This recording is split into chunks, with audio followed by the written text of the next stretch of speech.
Bonjour, bonsoir, Piga Suleiman depuis la Corée du Sud.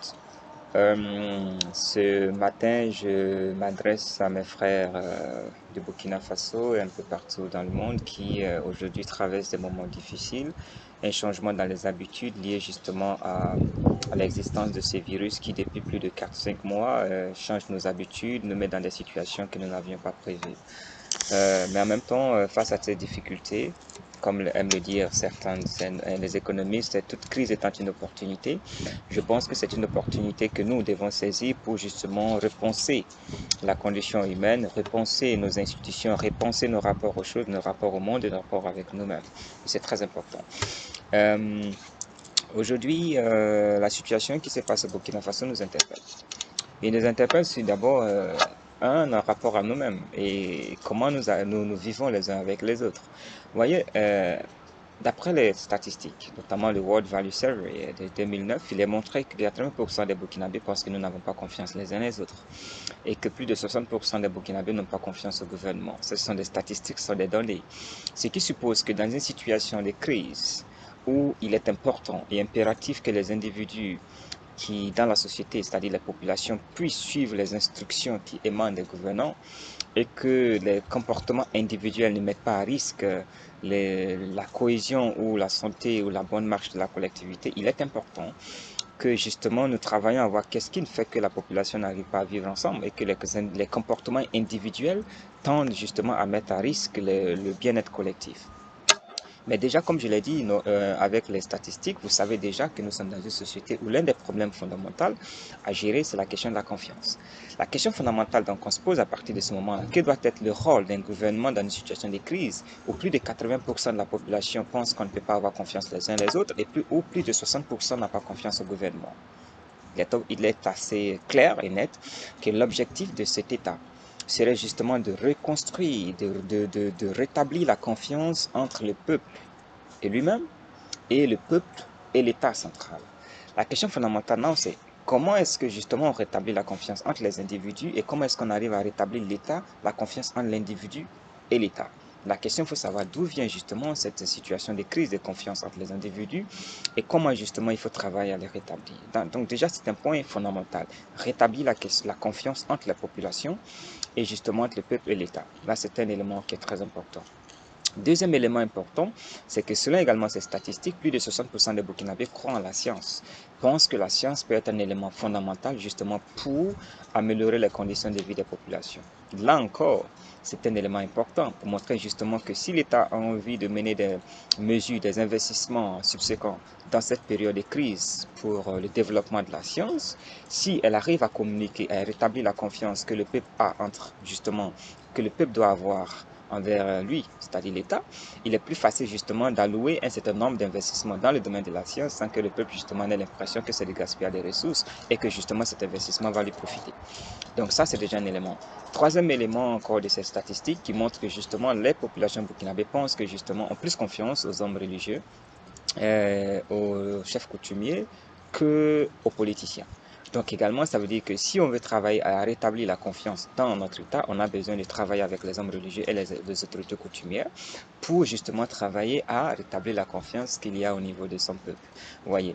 Donc il y a un ensemble de variables, justement, des statistiques qui permettent d'avoir une idée justement de la nature du peuple burkinabé, de sa perception de lui-même et justement qu'est-ce qui est derrière les comportements individuels des Burkinabés. Parce qu'en dehors de cette perception, il est difficile justement d'implémenter des mesures de politique publique envers une population, envers un peuple dont on ignore justement les motivations personnelles, intellectuelles, économiques, politiques, etc. et religieuses. Donc il est fondamental justement que dans une première étape, que nous travaillons justement à comprendre ces individus-là. Qu'est-ce que ça dit justement? Si j'ai pu avoir une idée claire et nette de ce que représente mon peuple, je peux reprendre le Burkina Faso, c'est justement parce que nous avons des données, c'est parce que justement nous avons des data, des informations qui nous permettent justement d'avoir une perception beaucoup plus scientifique, beaucoup plus systématique de la structure de pensée de notre peuple. C'est dire quoi? Cela m'amène justement à reposer, comme je l'avais fait lors de ma dernière vidéo, la nécessité de la recherche scientifique dans la construction d'un État. L'avantage de la recherche scientifique, c'est qu'elle nous sort justement de ces appréhensions, de cette considération de l'évidence, disons, de ce que les choses sont évidentes parce qu'on les observe, parce qu'on les voit, parce que tant non. La science nous amène justement à dire que non, il faut sortir de la facilité de penser que les choses sont évidentes a priori, et il faut se mettre dans une posture de doute systématique sur les évidences, travailler à relever les choses qu'on ne peut pas percevoir à l'œil nu, mais qu'un travail pertinent de science et sérieux permet justement de révéler et sur laquelle justement nous pouvons bâtir un corps de science sérieuse. Je pense que justement ça c'est très important. C'est pour cela justement que lors de mon émission, j'ai mentionné l'importance du triple hélice modèle. C'est-à-dire que c'est le modèle à 3 hélices. La première hélice, c'est l'État. C'est-à-dire que l'État est un maillon central justement dans la construction d'une société. En ceci que c'est l'État justement qui doit créer les conditions législatives, les conditions de survie des autres acteurs. C'est-à-dire que c'est l'État qui doit faire des propositions de réforme.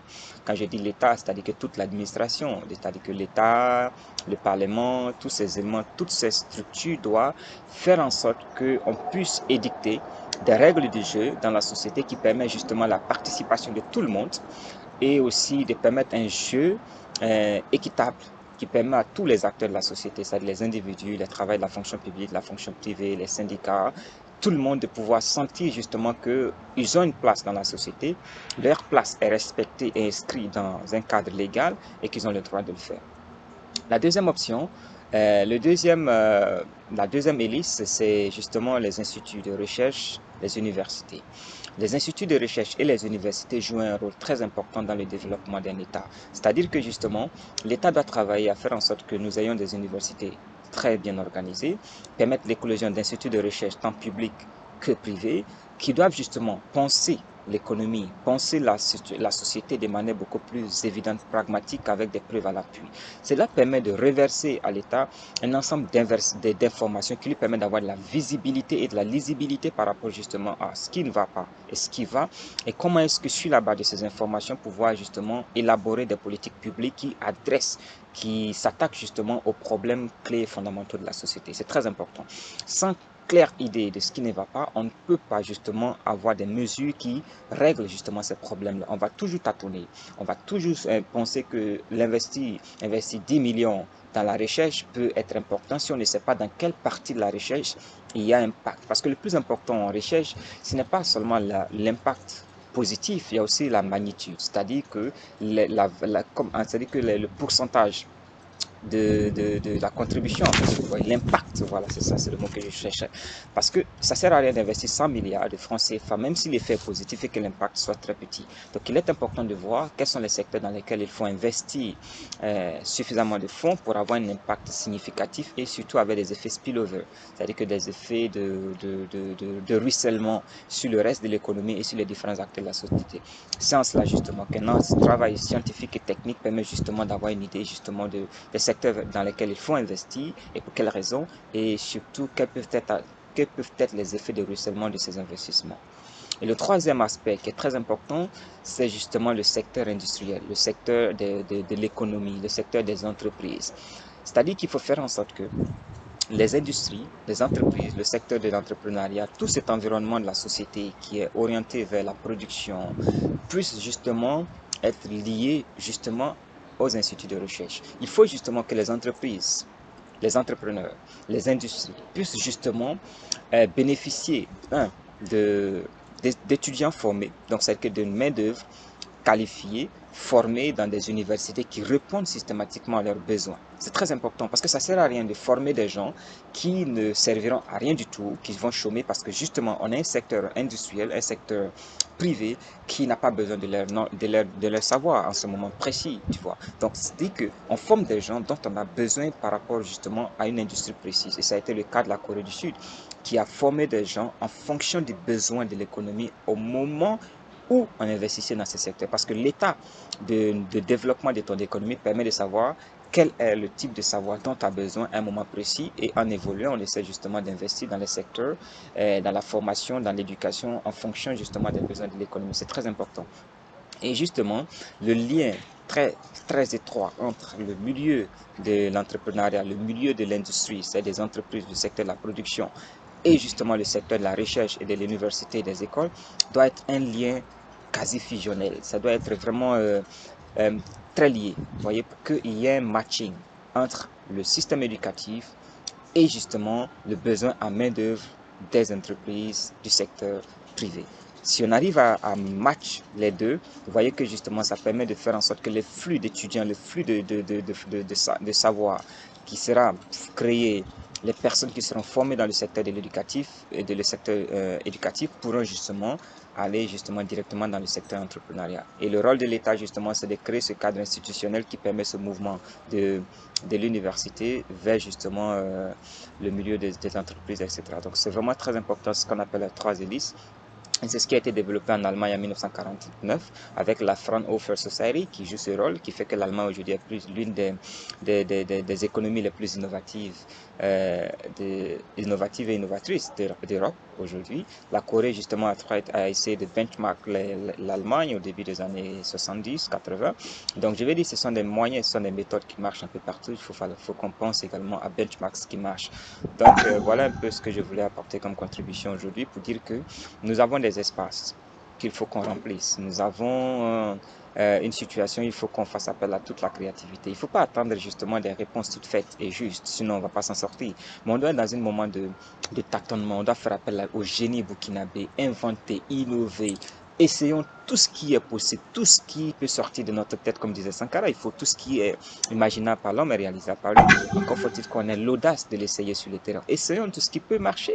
Et vous voyez que quelqu'un peut envoyer une information, une idée innovante mais incomplète, qui va bénéficier de l'ajout d'autres personnes qui ont vu d'autres manières de réaliser le projet. Et vous allez voir qu'en fin de compte, nous allons avoir une idée qui partie incomplète parce que émanant d'une seule personne, qui a été enrichie par plusieurs autres idées, aboutit justement à quelque chose qu'on peut utiliser, appliquer dans le cas de notre pays et résoudre nos problèmes de manière endogène. Il faut que justement on apprenne à faire confiance à nos idées, on fasse confiance à nos ressources humaines, à condition justement qu'on crée le cadre institutionnel qui permet justement aux jeunes burkinabés qui, lorsqu'il a une idée, n'ait pas peur justement de l'essayer. Essayons, essayons, essayons, essayons, échouons, essayons, échouons.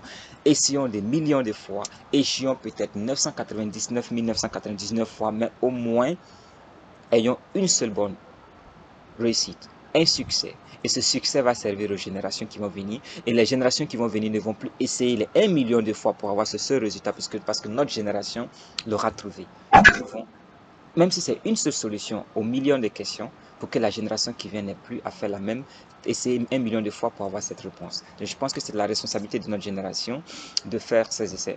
Et je pense que ça profitera aux générations à venir.